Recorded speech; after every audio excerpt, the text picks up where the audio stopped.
হ্যাঁ, কিন্তু তিনি নিজেকে সুপারস্টার বলার জায়গায় তিনি অন্তত নেই। সুপারস্টার কখনো অন্যের অধীনে দল করবেন না। বন্ধু হতে যোগ্যতা লাগে, শত্রু হতেও যোগ্যতা লাগে।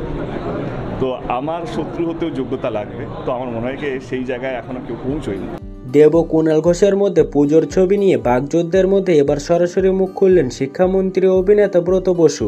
বাংলা চলচ্চিত্রের সুপারস্টার বিতর্কে সরাসরি মন্তব্য করলেন শিক্ষামন্ত্রী। তিনি বললেন, বাংলা ফিল্ম ইন্ডাস্ট্রিতে সত্যিকারের সুপারস্টার নেই, বাংলা সিনেমায় সুপারস্টার শব্দটাই হাস্যকর। মন্তব্য ব্রত বসুর। ব্রত বসু বলেন, যিনি সুপারস্টার তিনি অন্যের অধীনে রাজনীতি করেন না। সত্যিকারের সুপারস্টার নিজেই দল গড়ে তোলেন। তৃণমূলের সুপারস্টার বলতে গেলে সেটি মমতা বন্দ্যোপাধ্যায়, আর স্টার বলতে গেলে অভিষেক বন্দ্যোপাধ্যায়। তিনি আরো বলেন, বাংলা সিনেমায় সুপারস্টার শব্দটাই হাস্যকর, কেউ নিজেকে সুপারস্টার বলে সেটি দ্বিচারিতা। এরপর ব্রত বসু বলেন, দেব কুণালের কি লড়াই হয়েছে তা তিনি জানেন না। 4টি বাংলা ছবি, 4টি যদি ব্যবসা করে খুবই ভালো। বাকি রাজনৈতিক অ্যাঙ্গেল রয়েছে। সিনেমার যারা সুপারস্টার তারা কখনো অন্য দলে অন্য নেতার অধীনে রাজনীতি করেন না। নিজের প্রসঙ্গ টেনে এদিন শিক্ষামন্ত্রী বলেন, তিনি থিয়েটারও করেন, রাজনীতিতেও আছেন। এরপর তিনি যদি নিজেকে সুপারস্টার বলেন, এর থেকে হাস্যকর দ্বিচারিতা আর কিছু হতে পারে না। ব্রত বসু এদিন স্পষ্ট বলেন, ভালো অভিনেতা চেষ্টারও থাকতে পারে, কিন্তু সুপারস্টার কেউ নেই। এই দুর্গাপুজোতে 4টি বাংলা সিনেমা একসঙ্গে মুক্তি পায়।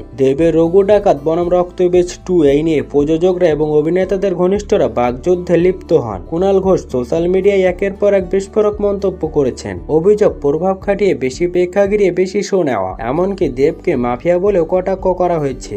ব্রত বসুর এই মন্তব্যের পর দেব জানিয়েছেন, কাউকে ছোট করে বড় হতে পারবো না, এই প্রচেষ্টা কখনো করিনি। বন্ধু হতে যোগ্যতা লাগে, শত্রু হতেও যোগ্যতা লাগে। তিনি মনে করেন এখনো কেউ সেই জায়গায় পৌঁছায়নি।